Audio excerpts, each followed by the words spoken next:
Students अब हम लोग लेते हैं रिलेशंस। क्या लेते हैं स्टूडेंट्स? रिलेशन कंसेप्ट लेते हैं। तो सबसे पहले रिलेशन क्या है स्टूडेंट्स, ध्यान से समझिएगा। कोई भी दो वेरिएबल्स या कांस्टेंट के बीच में आपने कोई भी एक फॉर्म बना के लिख दी, वो जितनी भी फॉर्म्स लिखी जाती हैं वो सब रिलेशंस होती हैं। क्या स्टूडेंट्स? आपने कांस्टेंट वेरिएबल्स या कांस्टेंट कांस्टेंट्स या वेरिएबल वेरिएबल्स के बीच कोई भी एक मैथमेटिकल फॉर्म लिख दिया, कोई फॉर्म लिख दी, तो वो सब क्या है, एक तरह से उनके बीच के रिलेशन को डिफाइन करते हैं। क्या करते हैं? उनको रिलेशन को डिफाइन करते हैं। ठीक है स्टूडेंट्स, अब मैं यहां पे लेता हूं सेट्स, चूंकि मैं मैथमेटिकली पढ़ रहा हूं, तो अब मैं बात करता हूं प्रॉपर कंडीशन की। सेट्स के बारे में बात करते हैं। हम लोग ले लेते हैं कि लेट कर लेते हैं ए एंड बी, ये मेरे दो सेट हैं स्टूडेंट्स, और वो है आपके नॉन एम्प्टी। क्या है स्टूडेंट्स? नॉन एम्प्टी सेट्स हैं। ठीक है, जब ए और बी दोनों नॉन एम्प्टी सेट होंगे तो ए क्रॉस बी जो आएगा ये भी आपका नॉन एम्प्टी आएगा। क्या आएगा स्टूडेंट्स? नॉन एम्प्टी फॉर्म आएगा या सेट आएगा। इस सेट के अंदर हमेशा एक कॉम्बिनेशन आपको मिलता है इस टाइप का, ए बी टाइप का। क्या मिलता है? ए बी टाइप का एक कॉम्बिनेशन मिलता है, जिसमें ये एलिमेंट होते हैं ए के और ये वाले एलिमेंट होते हैं सेट बी के। क्लियर हूं मैं? यहां तक समझ में आ रहा होगा सबको। अब स्टूडेंट्स जो ए क्रॉस बी आया, यही ए और बी के बीच का एक तरह से रिलेशन आ गया है। एक तरह से ए और बी सेट के बीच का क्या आ गया? रिलेशन आ गया है। तो यहां पर मैं लिख देता हूं let R be R relation from A to B, then ध्यान से समझिएगा, आर जो होगा वो सबसेट होगा किससे बनकर के? ए क्रॉस बी के एलिमेंटों से बनकर के। क्या होगा स्टूडेंट्स? आर होगा सबसेट किसका? ए क्रॉस बी के एलिमेंटों का। क्लियर हुआ? मींस जो ये ए बी आ रहे थे, क्या जो ए बी आ रहे थे वो सारे के सारे एलिमेंट होंगे आर रिलेशन के अंदर। और ये भी कह सकता हूं कि जो ए बी थे वो किसके एलिमेंट थे? ये भी तो बात है ना, वो सब थे ए क्रॉस बी के। और ए क्रॉस बी के सारी चीजें कहां चली जाएंगी? रिलेशन के लिए। कहां चली जाएंगी?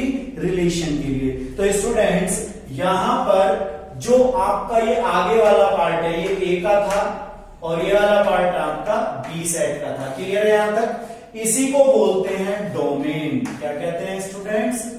डोमेन। और जो कॉरस्पॉन्डिंग आंसर आते हैं ये बी वाले जो होते हैं इन्हें बोला जाता है रेंज। क्या बोला जाता है स्टूडेंट्स? रेंज। तो डोमेन जो है वो ए के लिए काम करेगा और रेंज जो होगा इसमें बी के लिए काम करेगा। लेकिन किस केस के लिए? ए क्रॉस बी के लिए। किसके लिए? ए क्रॉस बी के लिए। तो यहां पर एक एग्जांपल मैं लिखता हूं। ठीक है students, if A equal to 1 2 3 and b equal to ab, then find the following। ठीक है स्टूडेंट्स, आप फाइंड द फॉलोइंग में पहला पार्ट डालिएगा एन ए क्रॉस बी, दूसरा पार्ट डालिएगा B part relation from A to B,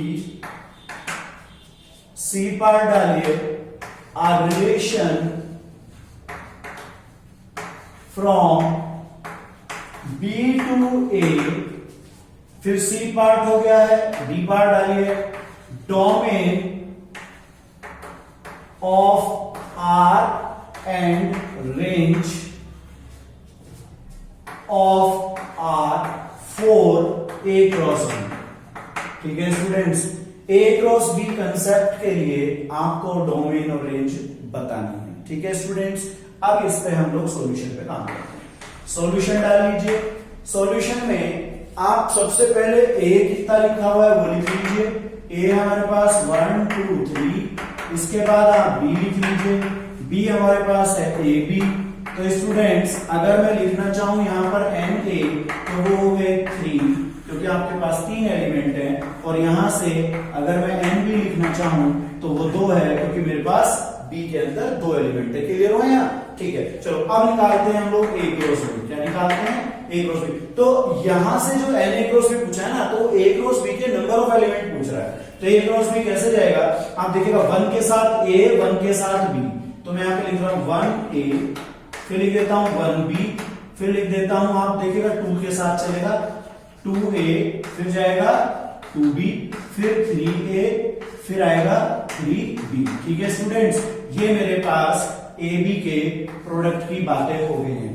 अब मुझसे पूछा गया नंबर ऑफ एलिमेंट बताइए। तो एन ए क्रॉस बी आप कितना लिखेंगे? जल्दी से सोचिएगा। एन ए क्रॉस बी जो होगा वो हो गया आपका टोटल काउंटिंग से देख ले, चाहे ऐसे करके देख ले, 6 आ गए। क्या आ गए? एन ए क्रॉस बी 6 आ गए। तो पहला पार्ट मेरा यहां पर क्लियर हुआ। सेकेंड पार्ट की तरफ चलते हैं, बी पार्ट। बी पार्ट में कहा relation from A to B. ठीक है स्टूडेंट्स, तो ये जो relation from A to B है ना, यही चीज आपकी ए टू बी रिलेशन है, और इसे आर करके लिखूंगा। रिलेशन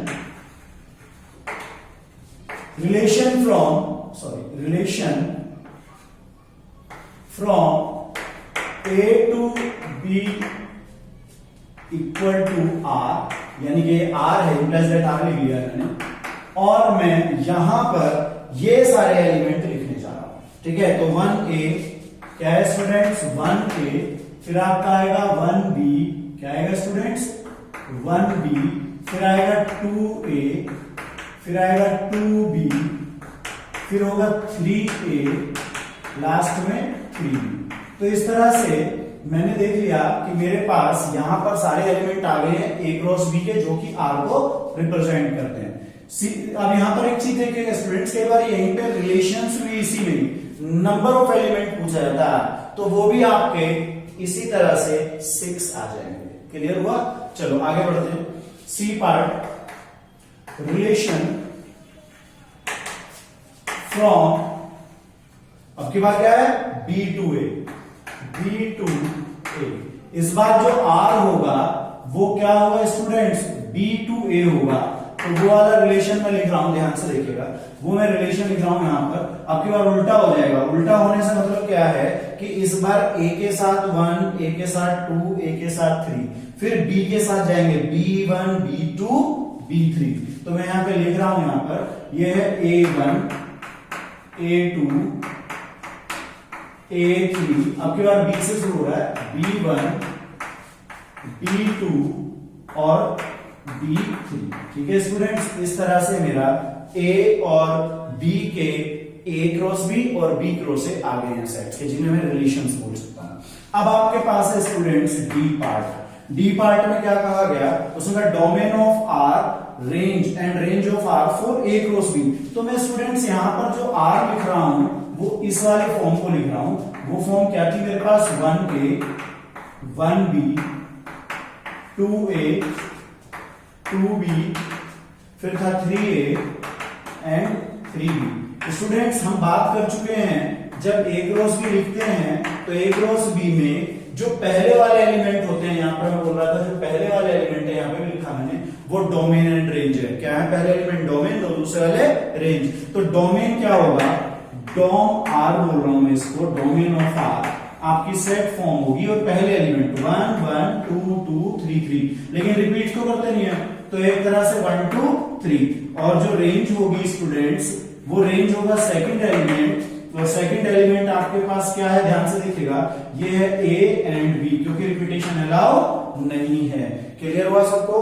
तो इस तरह से मेरे जो आंसर जो है ये मेरा डी पार्ट आ गया। क्लियर?